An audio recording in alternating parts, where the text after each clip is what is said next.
C'est une banlieue pavillonnaire tranquille, comme il en existe partout aux États-Unis. Mais aujourd'hui, pour tous les Américains, Graham est synonyme d'horreur.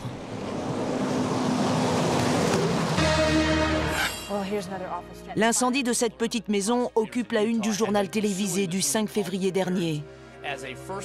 C'est l'épilogue d'une histoire tragique. Dans les flammes, les pompiers retrouvent le corps de Charles, 7 ans. Celui de son petit frère, Braden, 5 ans. Et celui de leur père, Josh, 36 ans. Ce jour-là, c'est une assistante sociale qui appelle les secours. Elle accompagne les enfants chez leur père. Et elle est formelle. Il a délibérément mis le feu à la maison dans laquelle il se trouvait avec ses enfants. Oui, il a fait exploser la maison. Madame, Oui, il a fait exploser la maison. savez-vous s'il y a quelqu'un dans la maison? Oui, il y a un homme et 2 enfants. Il ne m'a pas laissé rentrer. Vous l'avez vu entrer dans la maison juste avant l'incendie? Il n'a même pas quitté la maison. Il a ouvert la porte, les enfants étaient juste devant moi. Ils ont 5 et 7 ans. Il m'a claqué la porte au nez. Et vous pensez qu'il l'a fait intentionnellement? Oui. Toutes les casernes de pompiers du secteur sont alertées. Quand elles arrivent sur place, les flammes dépassent 15 mètres de haut. La maison a littéralement explosé. Gary Franz a coordonné les secours. En fouillant les décombres de la maison, ces hommes confirment immédiatement que ce n'est pas un accident. C'est sans doute le pire que j'ai pu voir dans ma carrière. J'ai vu des morts, j'ai vu des crimes, j'ai vu des incendies de maison, mais je n'ai jamais vu tout cela en même temps. Pourquoi cet homme s'est-il suicidé en emportant avec lui ses 2 enfants? C'est l'histoire d'une famille américaine modèle en apparence, mais qui portait en elle d'effroyables démons. Au départ, rien ne laissait présager un tel drame. Pendant de nombreuses années, la famille Powell affiche un bonheur parfait. Josh se marie avec Suzanne en 2001. Ils s'installent dans un quartier tranquille où ils achètent une maison dans la banlieue de Seattle. Josh est alors âgé de 25 ans. Il est programmeur en informatique indépendant. Il travaille à la maison. Suzanne a 20 ans. Elle est coiffeuse. En 2005, elle donne naissance à son premier garçon, Charles. Elle aime lui couper les cheveux. Puis vient Braden, 2 ans plus tard. Braden. La famille semble heureuse.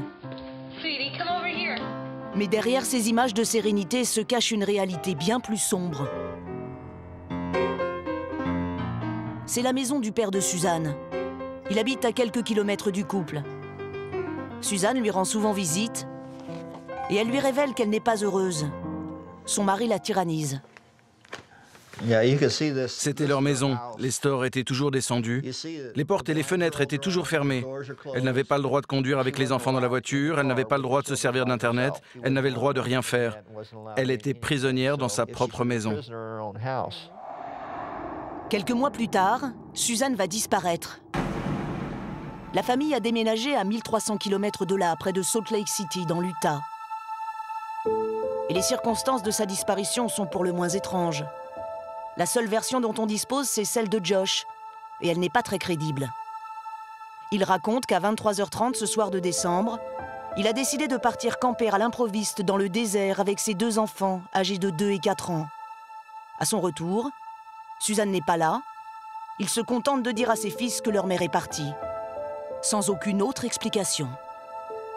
Très vite, l'entourage s'inquiète, à commencer par le père de Suzanne qui n'arrive pas à la joindre, ni sur son portable, ni à son travail. La voilà sur la photo.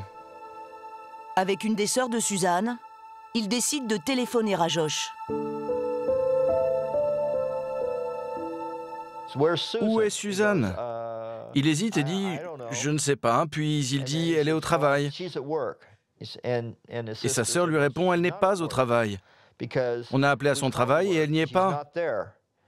Et elle lui demande « Josh, qu'est-ce que tu lui as fait ?» Et Josh raccroche comme s'il n'y avait plus de réseau téléphonique. J'ai compris à ce moment-là qu'il savait ce qui était arrivé à Suzanne. J'ai su qu'il l'avait fait. Sous la pression familiale, Josh finit par signaler la disparition de sa femme. Mais la famille de Suzanne a engagé un avocat. Il est persuadé que Josh a tué son épouse parce qu'elle voulait divorcer. Quand elle menace de le quitter en août 2009, il décide de réagir vite. Et en décembre, elle disparaît. L'avocat a même une idée sur la méthode que Josh aurait employée. Un an avant la disparition de Suzanne, Josh s'est vanté devant plein de monde à Noël qu'il savait comment se débarrasser d'un corps pour qu'il ne soit jamais retrouvé. Il disait qu'il fallait juste jeter le corps dans une mine de sel. Et des mines de sel, il y en a à profusion dans la région où Josh a improvisé sa nuit de camping. Cette fameuse nuit où son épouse a disparu. Pourquoi voulait-il tuer sa femme? Était-ce simplement parce qu'elle voulait le quitter? Ou y avait-il une autre raison? Les policiers ouvrent une enquête. Et dans la maison familiale, ils repèrent des traces de sang de Suzanne. Ils trouvent aussi les cartes de crédit, le téléphone portable et de l'argent liquide qui appartenaient à la jeune femme. Des indices, mais aucun élément décisif. Bien que Josh soit le principal suspect, il n'est pas inquiété. 3 semaines après la disparition de Suzanne, Josh déménage avec ses fils. Il retourne vivre près de Seattle où il va rejoindre son père qui est à la retraite et qui pourra l'aider à s'occuper des enfants. Toute la famille habite dans cette maison. Josh donne alors l'image d'un père aimant et attentionné.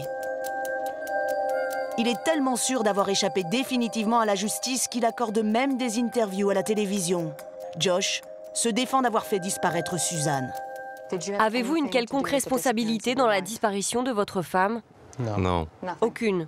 aucune. Vous l'aimez toujours? Oui. Il n'y a qu'une seule personne qui soutient Josh. C'est son père, Steven. Devant la caméra, il accable sa belle-fille. Selon lui, c'est une femme volage et aguicheuse. Elle venait régulièrement me provoquer après avoir pris une douche. Elle se penchait sur moi et me faisait sentir ses cheveux. Ou alors elle venait et me disait « Je viens juste de me raser les jambes, touche comme elles sont douces ». Sérieusement, c'était le genre de choses que Suzanne aimait faire. Selon lui, Suzanne est donc une femme légère, tout à fait capable de quitter sa famille sans explication. Peut-être pour aller vivre avec un autre homme. Mais 2 ans plus tard, les enfants commencent à livrer leurs souvenirs de cette fameuse nuit de camping. Braden, le plus jeune, n'a que 4 ans quand il dessine en classe une scène troublante. Braden a fait ce dessin du minivan. L'instituteur connaissait son histoire familiale. Il lui a demandé « C'est quoi ce dessin ?» « C'est nous, on part camper. » Et il lui demande « Qui est dans le van ?» Braden a répondu « Il y a papa, il y a mon frère Charlie et il y a moi. » Et Braden a dit « Maman est dans le coffre. » Dans le coffre? Pourquoi est-elle dans le coffre? Braden ne savait pas. Il n'a rien dit et il a ajouté « On est parti camper, on s'est arrêté. Papa et maman sont sortis de la voiture et maman n'est pas revenue. » La police continue ses investigations et elle commence à découvrir des éléments inquiétants sur cette famille. À commencer par le père de Josh, celui qui le défendait face aux caméras. À l'issue d'une perquisition, la police fait une découverte sordide. Elle trouve des milliers d'images de petites filles déshabillées, des enfants du voisinage qu'il a filmés à leur insu. Steven possède aussi des photos de Suzanne en petite tenue, prises à la dérobée. Il est arrêté pour voyeurisme. Depuis, Steven attend son procès dans cette prison. Le grand-père est décrit comme un homme autoritaire et manipulateur. A-t-il joué un rôle dans la disparition de Suzanne? Nous nous sommes rendus à son domicile. Pour y accéder, il faut franchir ce portail sécurisé. Aujourd'hui, sa maison est toujours habitée. Une de ses filles s'est installée ici. Elle se protège grâce à plusieurs caméras de vidéosurveillance. Elle ne sort pas beaucoup de la maison. C'est une de ses amies qui s'occupe de conduire les visiteurs.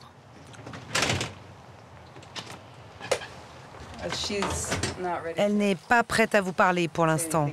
Mais si vous avez une carte, elle peut vous appeler. Un grand-père poursuivi pour détention d'images pédophiles. Un père soupçonné d'avoir fait disparaître sa femme. Il n'en faut pas plus au juge pour retirer à Josh la garde de ses enfants. D'autant que l'enquête va bientôt révéler une face cachée de Josh. Et l'étau va se resserrer autour de lui. Début février, il est convoqué au tribunal. Sur son ordinateur, les enquêteurs ont trouvé le même genre d'image pédophile que sur celui de son père. Le juge lui annonce qu'il va devoir subir une expertise psychiatrique et passer au détecteur de mensonges. Son avocat estime que Josh avait de plus en plus de mal à supporter cette pression. Il était énervé, agacé. Je lui ai conseillé de rester optimiste et de penser à l'avenir. Le matin du 5 février dernier, Josh envoie un mail explicite à son avocat. Il ne comportait que 3 mots. Il disait « Je suis désolé, au revoir ». Et quelques heures plus tard, Josh allume le feu dans lequel il va périr avec ses 2 enfants. Le corps de Suzanne n'a toujours pas été retrouvé. Mais il y a quelques jours, l'affaire a connu un dernier rebondissement. Les policiers ont retrouvé une lettre de Suzanne. Elle l'avait mise à l'abri dans le coffre d'une banque. Elle a écrit « S'il m'arrive quelque chose, cela ne sera pas un accident ». Chuck, le père de Suzanne, est persuadé que Josh, son gendre, a tué sa fille. Après le décès de ses 2 petits-fils, c'est un homme brisé qui s'accroche à sa foi chrétienne. Nous savons que nos petits-enfants sont avec leur mère au paradis, qu'ils sont au ciel avec elle. Ils ne souffrent plus. Nous sommes sûrs que notre fille est en paix dans les bras de Dieu. Les enfants reposent au cimetière de la ville, tous les 2 dans le même cercueil. Les habitants de la région se sont cotisés pour acheter les terrains autour de la tombe de Charlie et Braden. Ils ont ainsi empêché la famille de Josh d'enterrer le père meurtrier à côté de ses victimes.